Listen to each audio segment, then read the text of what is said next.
You know, the people are amorphous, and they're open to propaganda. And these people are expected. You believe that propaganda was a very large aspect of the yellow movement? They have always been like that. Even during the time of your father, we were. They have people in all the media outlets. In your view, has the role of the media increased or decreased over the years? It will increase, especially with the speed of communication now. Well, we have the cell phone, the social media. You can read the news on your telephone. In your cell phone, and you can also text your opinion. They can manipulate public opinion. Even the surveys will be suspect at that point. Well, the surveys have already become a little bit are taken with a grain of salt already. Correct. So I guess that is a distinct possibility. So despite the fact that all of these things, the performances of those who ally themselves with the yellow group have been dominant, do you feel that that dominance will still for the last 30 years? Do you think that dominance will continue? I do not know whether they're dominant. But, well, not now, but they have been. You know, if they have a smartmatic.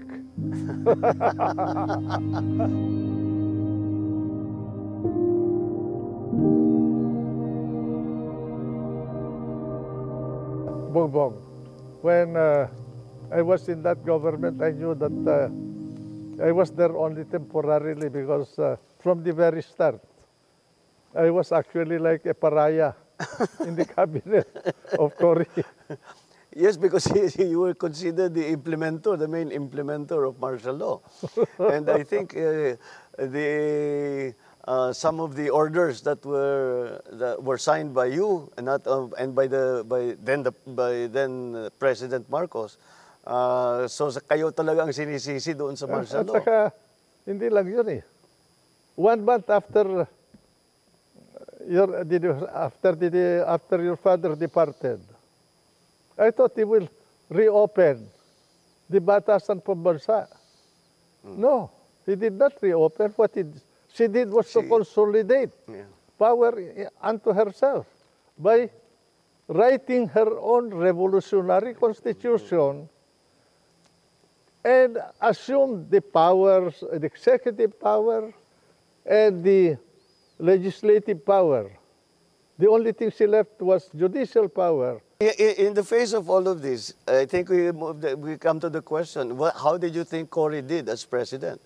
Did you think she wala kami dito, so hindi namin alam masyado yung mga detalye. You know, Bongbong, having been involved in the cabinet of President Marcos, and I'm not saying this to denigrate anybody, I was dismayed when in my first cabinet meeting with Cory, he did not make any decision. He will say, oh, Tito, Gingona, Tito, ikaw naman magsalita. Mon, ikaw magsalita. Oh, Doy. Ganun. Well, no decision. And I realized finally, personally, I'm sorry to say this, but I realized in that first meeting that I had in that cabinet, that the president that succeeded Jordan did not know anything about governance. And it showed afterwards. Well, it wasn't. He was the ones governing the country was not Cory. Other people who were around her. Oh. Well, it's not surprising because if you look at her record, she has no experience or even inclination, as far as I could tell, for government work or public service. Yeah. Well, I do not know whether it is true that she was very fond of playing mahjong, and that's why. Well, since we've come to the subject of Cory Aquino, and I guess that brings us to EDSA.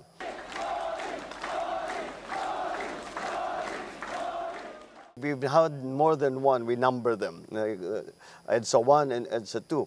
But this popular uprising has become already a part of the political narrative or the political the political methods of unseating a government or bringing a government down. In your view, is that a good development? Should it be part of the narrative? Should we choose our leaders this way? You cannot prevent people from marching in the streets to peaceably assemble for redress of grievances. That's constitutional. But in the case of the first EDSA, the question is why EDSA? Who decided that the event must be in EDSA? Cory did not decide that. None of the Liberal Party people decided that. They were all gone. They were in Cebu. While the drama in Manila was unfolding, Aquino was in the southern city of Cebu, continuing a post-election campaign advocating civil disobedience.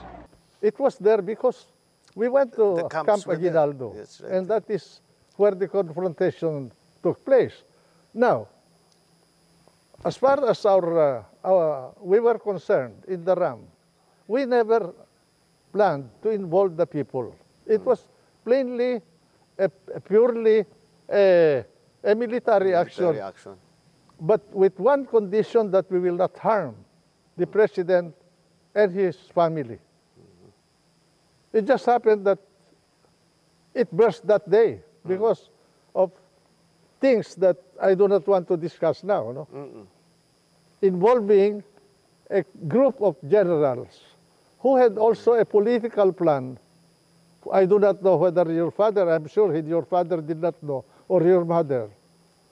But they had a political plan for the country. To establish an alternative government. From my point of view, I had to do something about it at that point in our history because I was involved with the military. I was the head of the Department of Defense. I did not involve the generals of the military because they were involved. And so I had to work with young people in the military who were idealistic enough to agree to protect the interest of the country and the Filipino people without involving the people themselves. You see? But God was with us because that event turned without any bloodshed, turned out to be bloodless. No? Yes. Oh. Because your father restrained himself. I understand you gave them orders to wait. I told them to wait because they are massing civilians near our troops, and we cannot keep on withdrawing. They asked us to withdraw yesterday. When I talked to Mr. Enrile, he said you talked to you, we withdraw a little. My order is to disperse We cannot withdraw all the time, Mr. President. without shooting them. No, hold on. You disperse the crowd without shooting them. I remember many of his advisors at the time in the palace, while we were observing what was happening in the camps with you and General Ramos, many were advising him to I read the book attack. of Art Armisa, no? And I saw the restraint of the president as gleaned from that book. And I saw also the folly of our plan to assault the palace. If we assaulted it, we could have been massacred. Because at that point, you were prepared already. We were very well prepared. I think it's the first time we are able to talk about it. We would have been massacred there, you know. In fact, but I think there was a guiding hand that more or less controlled that event. By the way, I did not know that your dad was sick, huh? If you remember, I went to the palace. I do not know whether you heard about this. July of 1985, I was resigning. Why were you resigning?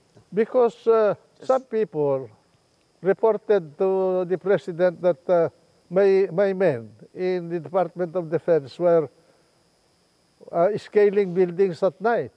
It was true that we did, but that was in connection with his instruction to me to organize an anti-terrorist group unit in the Department of Defense. So on that basis, you thought that you did not, you no longer... No, they were saying that you were planning something, although, to be truthful, at that point we were organizing because I received an information that there was a military junta and that I was supposed to be executed by that junta. if something happens to your president. I did not know that the president was sick at that time. Why were you on the kill list of that junta? Why are you the declared Probably because I was a enemy? hindrance to their political objective. So unbeknownst to many or most people, there was a plan for a military takeover already. Correct. And the junta was already organized. Yeah. Can you tell us who the members of the junta were? Well, maybe for you will be surprised. The chief of his staff, the general of the head of the Philippine Army, the head of the Philippine Air Force, the head of the Philippine Navy, the head of the Philippine Coast Guard. Those were the members of the junta. How were they going to take over the reins of power? According to the information I received, if your father died, they were not supposed to announce it at all. They will keep it away from the knowledge of the public. They will invite all the members of the cabinet in the name of your father for a cabinet meeting. And once we are in the palace, we will be quarantined. But in my case, I will have to be executed. This is something that, again, I don't think, maybe this is the first time that this information has seen the light of day. Well, so the uprising of what became EDSA was not a break with my father. It was an opposition to this junta. correct. But it just happened that on the day we went to Aguinaldo, we were already going to be arrested by the presidential guards. Well, because of the information that you got, that the palace got. And naturally, we had no other way except to defend ourselves. I think it reached a fever pitch when you were barricading, because I remember those helicopters, those very famous photograph of the helicopters landing on the roof and unloading firearms and military equipment. And nagbarikada na sila. That was the helicopter of... ng army. No, yung mga Huey. That was the helicopter assigned to the Secretary of National Defense. MND yun. I see. Yun na nga. That was the helicopter I was using. But they came and the photographs were published of them unloading firearms, unloading military equipment, communications equipment. And the assessment in the palace at the time was that this is the beginning of a coup d'etat. But we had information beforehand that there was going to be an attack on the palace. Correct. I received the information. But there was no plan to harm the president. That is what Greg Honasan also told me when we talked about this long after the actual events. That was our common agreement. And Minister Enrile commandeering the complex housing the Ministry of Defense. Well, Tito, you know, I have been, all this time, since 1986, I have been wanting to ask you a question. And I have never found the opportunity to do it. And I think this is a good time. Yeah. After all that happened in EDSA, after all of this uprising, etc., nandun na kami, dinala na kami sa Guam and then eventually to Hawaii. Bakit hindi kayo ang nagpresidente? You knew the characters that were involved and you were much more qualified than any of them. Your dad was giving me the government in the morning of Tuesday, February 25. I remember, Tito, I was there when he made the phone call to you. Correct. He was asking me to ask Cory to postpone her oath-taking. But I told him I would try. You know, Bongbong, I did not intend to take over power in the first place. But while I was inside Camp Aguinaldo, Camp Crame, I was thinking about what will happen. And I said, if the military will take over, I will involve the country into a possible civil war. Because the election was just finished. There is a big block of votes that voted for Cory. There was a big block of votes that voted for your father. And I was not exposed to the electoral process at that point. I'm sure that if the military took over and I assumed power, I will have enemies inside my military organization also. Then there is a possibility that the two forces that fought in that election will combine. Was it likely? It's possible. I suppose yung tropa namin and those who were opposed to you within the MND center. And then you have the bulk of the military at that point, who did not know where they will situate themselves. All of that I thought about it. By the way, Monday night, I called for Jimmy Ongping to come to Camp Crame. And I said, this event that is happening now will be a protracted event. Let us organize a provisional government to handle the running of our revolutionary government. I said I proposed 5 cabinet positions: just defense, finance, local government, justice, and foreign affairs. Sa inyo yung 4 kako na posisyon. Sa amin yung defense. Because I wanted to balance their political forces against the military forces. Alam mong ginawa nila that night? That is where I started to suspect them. They filled all the positions in the cabinet. They organized their own cabinet. But you had an agreement previous to that? Well, I had an agreement with Jimmy Ongping. Ay kako, hindi po na mga totoo na tao na itong kausap ko. Yes, it's always been a mystery to me because you were positioned perfectly to take over the reins of power. And we were all a little surprised watching this again from far away. And we were saying, for sure, I'm sure, si Minister... I was afraid not for myself, but for the country, that it will cause a bloodbath.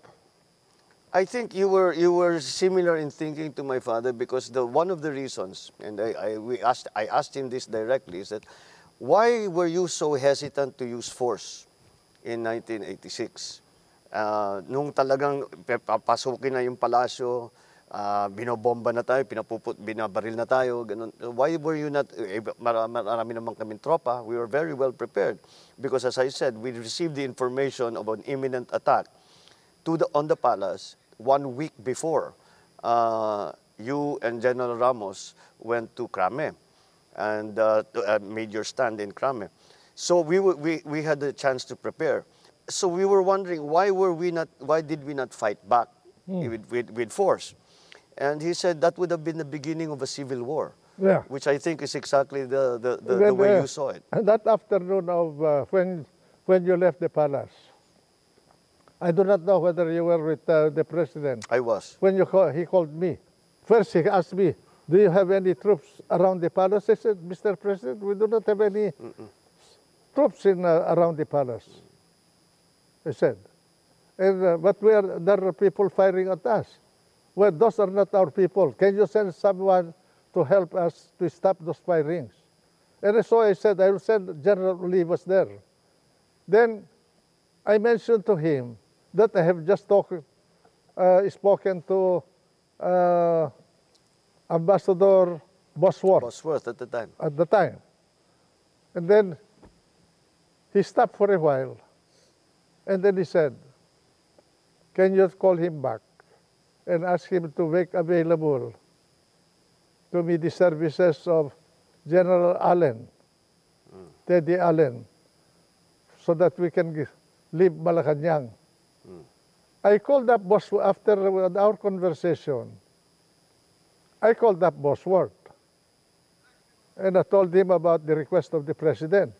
After a while, Bosworth called me up and he said, can you ask General Ramos to coordinate with Teddy Allen to help in the departure of the president from Malacanang?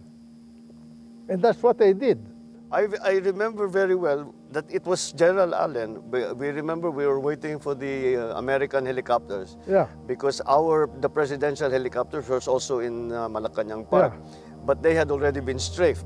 So may tama na, so they were. But then the proposal was that they would send helicopters from Clark. They sent 2 big helicopters from Clark.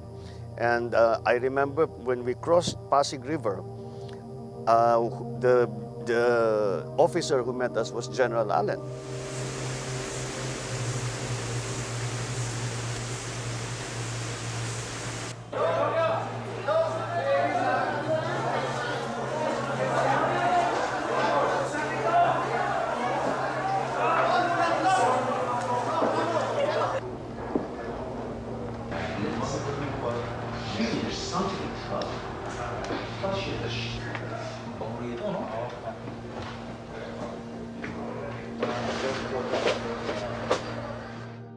After I talked to the president, I rode to Wakwak, to the house of Josephine Cojuangco, the sister of Cory, because that's where she was. Cory was there. And then when I arrived, his whole cabinet, the people who became her cabinet officials were there, and Doña Aurora. And then I reported to Cory about my conversation with your dad, as well as my conversation with Bosworth, and that the president, your dad, was departing Malacanang. And then Cory did not know anything about that event. She called Bosworth. And then I remember Cory saying, shouted over the phone, "No, I do not want him here. Let's take him out." That's it. I remember that. Yeah. I remember that. That was in the middle of the night already. We were already in Clark. The Americans were still, did not know quite what to do with us. The original arrangement is that we will be flown to Ilocos. Cory requested that from Bosworth when I made the report to Cory. And because of the interregnum, the gulo at that point, probably the transmission of the information to the operating units of the American military was delayed. Well, we were awoken. Well, we hadn't slept, but it was in the middle of the night. I remember General Allen asked to see my father, and I said that he's resting and he's not in the best of health. And what is it about? And he sat us down and he said that we were surrounded by NPA forces and that there were 2 columns of NPA units coming. There were no NPA. Well, that was already, they misinterpreted the Poway to Hawaii. that was what eventually became the joke. On that basis, they said, we have to fly you out immediately. And instead of going to Poway, and the excuse that was given was that we cannot fly to Poway because Poway does not have lights to land in the middle of the night. Because, you know, I knew that your dad had an intention of going up north.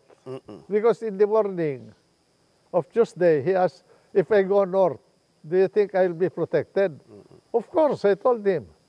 And if I get out of the country, can I come back? And of course, Mr. President, you are a president of the country, you are free to come back to the country. Those were my answers to him. Oh. So it was very much a decision at that time na ayoko dyan. Basta get him out of the country was then Cory's decision. Siguro sabi ni, nakinig sila kay Cory, yung mga Amerikano, because sabi niya, peremptory yung kanyang sabi. No, I do not want him here. I take him out of the country. Well, that seems to be the same report that we got. And actually, eventually, the Americans told us that we were actually said the instruction was that not to be brought anymore to Ilocos, but to be taken out of the country. So Tito, let's take all of this now. With this as the foundation of all of the as a historical background, context. The history was totally distorted to favor one group. And it is unfortunately continuing. That is why exercises Yeah. such as these are And, important. little by little, the truth will come out. Well, I'm glad that you have asked me to join this conversation so that at least we can somehow correct the distortions of history. I am very grateful to you. And I'm Tito, willing to challenge anybody here in this country to debate with me about the events. Well, Tito, your knowledge and your perspective is based on actual experience and actual facts. I think that is the difference between you I did not and those that manufacture have been facts. challenging you. I have not lied to the people. I have not manipulated the events. I dealt with them as I faced them. Well, Tito, on that note, I think I know it is for me to thank you for allowing us a view into the... Anytime, any place, I'm always at your service. Just thank you very, very much.